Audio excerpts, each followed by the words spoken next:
Parmi ces 10 programmes, en voici 3 qui sont représentatifs des problématiques majeures de ces recherches et dont plusieurs sont source d'innovation.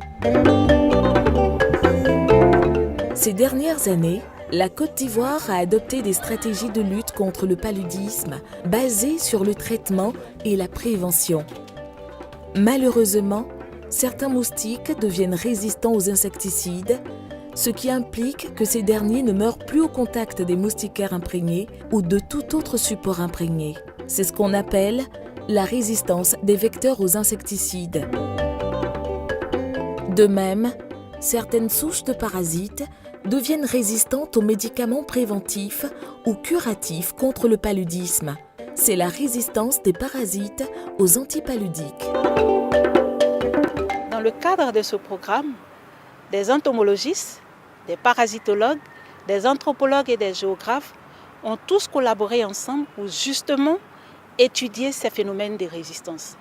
L'objectif du programme est d'approfondir les connaissances sur les usages et la circulation des pesticides et des médicaments antipaludéens dans la zone de Bouaké. Nous voulons donc comprendre leur influence sur la sélection des mécanismes de résistance. Richemont est étudiant au Master 2 d'anthropologie et Cynthia réalise sa thèse en entomologie. Tous les deux sont pris en charge par le programme.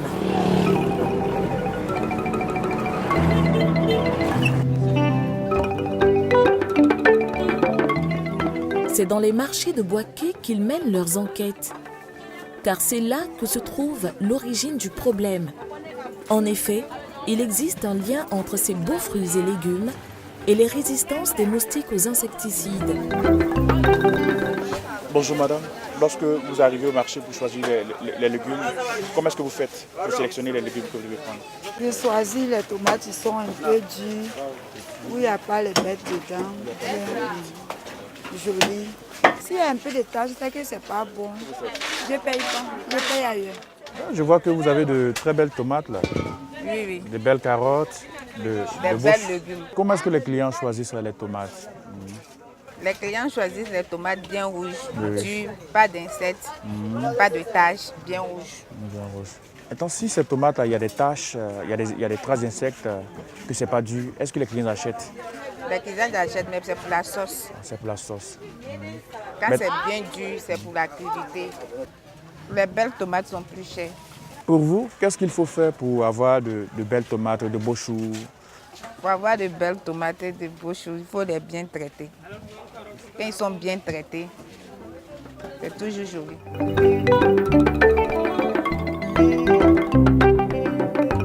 Richemont et Cynthia partent donc à la rencontre des maraîchers, observer l'utilisation de ces produits qui tuent les insectes et permettent d'obtenir de beaux fruits et légumes facilement vendables.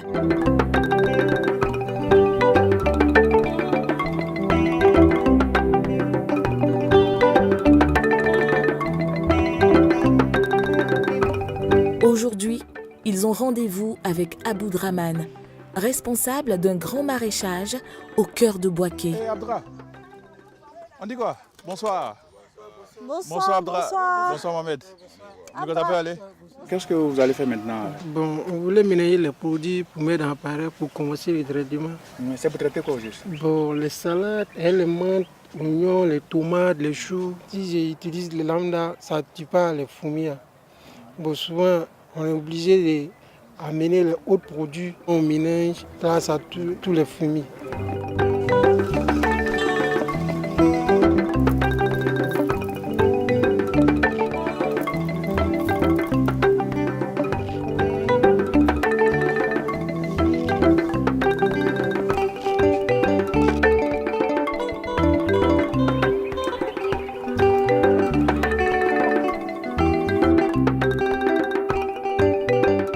L'insecticide est sur ces salades. Lorsqu'on arrose ces salades ou qu'il tombe la pluie, ces insecticides ruissellent et forment des flaques d'eau entre les différentes planches.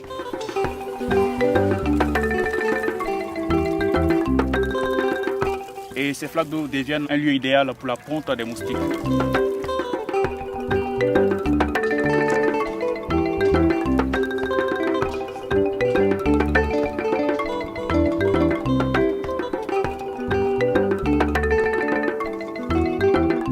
cette flaque d'eau, il y a plein de larves de moustiques. Et si elles sont vivantes dans cette eau contaminée, c'est qu'elles sont forcément résistantes aux insecticides. L'utilisation des insecticides s'écarte bien souvent des recommandations. Les mélanges sont trop souvent fortement dosés. La fréquence des pulvérisations bien trop élevée. Ces pratiques agricoles sont ainsi devenues le principal facteur de sélection des souches de moustiques résistantes aux insecticides. Et malheureusement, les insecticides utilisés en agriculture sont les mêmes que ceux utilisés pour l'imprégnation des moustiquaires. De retour au laboratoire, lieu confiné de haute sécurité, Cynthia va reproduire ni plus ni moins ce qui se passe dans le maraîchage, c'est-à-dire exposer les moustiques à de très fortes doses d'insecticides. Mais surtout, elle va quantifier cela.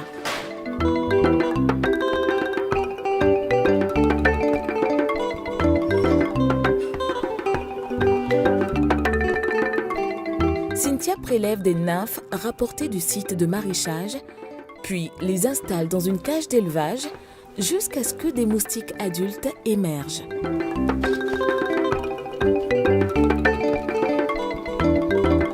Après leur avoir donné un repas de sang, elle installe un pondoir et attend.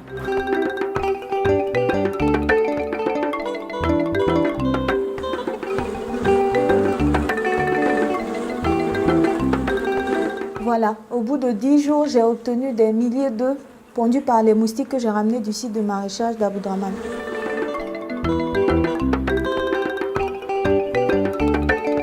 La suite se déroule dans le laboratoire d'entomologie.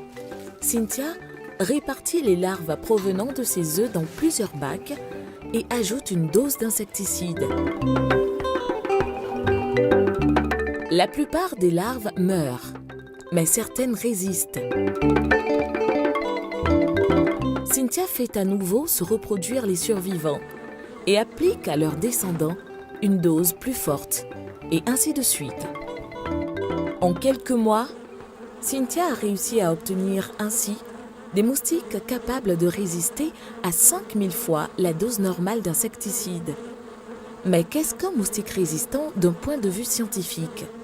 Un moustique résistant est un moustique qui a la capacité de survivre à un contact avec une dose d'insecticide qui est censée le tuer. L'insecticide, pour agir, doit pénétrer le corps du moustique et migrer jusqu'à sa cible, en l'occurrence le système nerveux. Dans le cas de la population que nous avons ramenée du site de maraîchage, ces moustiques produisent une quantité d'enzymes supérieure à la moyenne.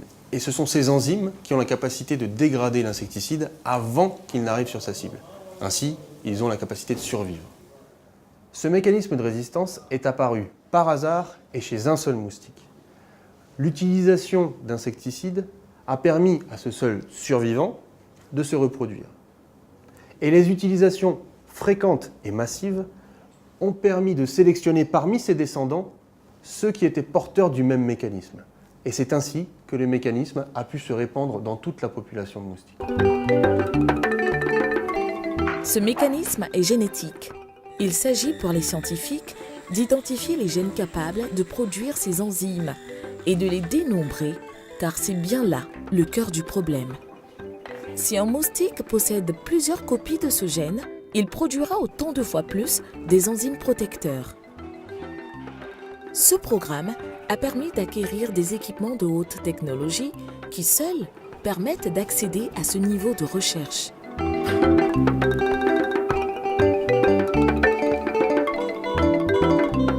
Mais à Bouaké, une autre donnée joue un rôle très important dans les conséquences des capacités des moustiques à résister aux insecticides. C'est leur proximité avec la population.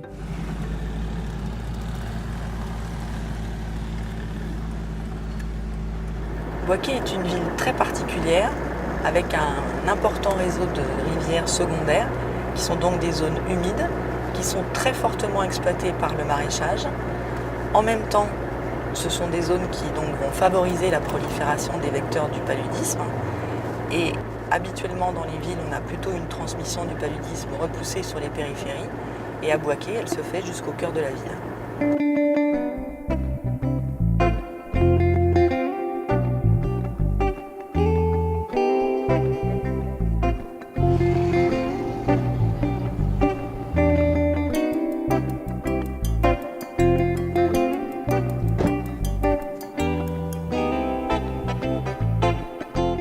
est sur un site de maraîchage à la sortie de Bouaké, à quelques kilomètres de l'endroit où Cynthia et Richemont ont travaillé.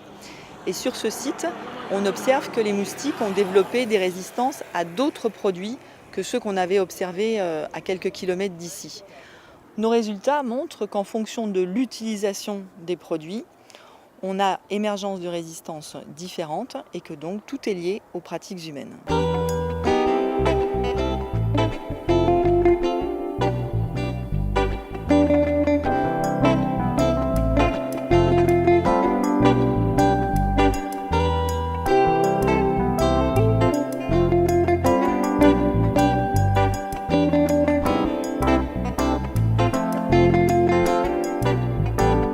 Les insectes résistent de plus en plus aux insecticides.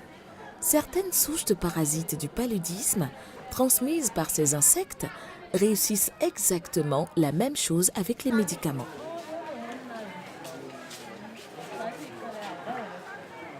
Pour étudier ces phénomènes de résistance, grâce à ce programme et avec l'appui de l'Institut Pasteur de Côte d'Ivoire, nous avons mis en place ici à Bouaké, dans notre hôpital de Dar es Salaam, ainsi d'essais cliniques. Ce programme a permis le renforcement des capacités du personnel local en la détection des cas de paludisme et également a permis de former le personnel local à la recherche clinique. Dès qu'une personne montre des symptômes du paludisme, un protocole strict s'applique. On pratique en premier lieu un test de diagnostic rapide. On met le sang ici. Une simple goutte de sang suffit et le résultat est obtenu en quelques minutes. Les 2 traits sont sortis, donc le TDR est positif. On va donc confirmer avec une goutte épaisse. En effet, il faut voir le parasite au microscope pour être certain que cette femme a bien le paludisme. Un laboratoire a donc été installé pour pratiquer cet examen. Là, je vois un Plasmodium falciparum. C'est positif. On doit traiter la dame. En définitive, ce programme nous a permis l'application effective de nos directives qui consistent à ne traiter que les cas confirmés de paludisme. Cela permet ainsi d'éviter l'apparition des résistances.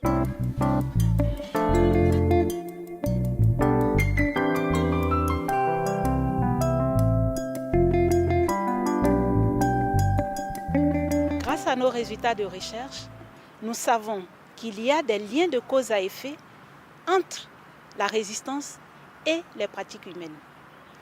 En effet, on a mis en évidence chez le moustique une réelle augmentation des gènes de résistance.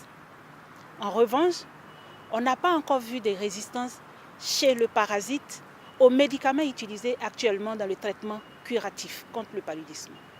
Nous pensons donc que nos résultats de recherche devraient permettre aux décideurs de mettre en place des mesures pour améliorer nos pratiques humaines qui sont entièrement responsables de l'apparition des phénomènes de résistance et qui mettent gravement en péril toutes nos possibilités de traitement et de prévention.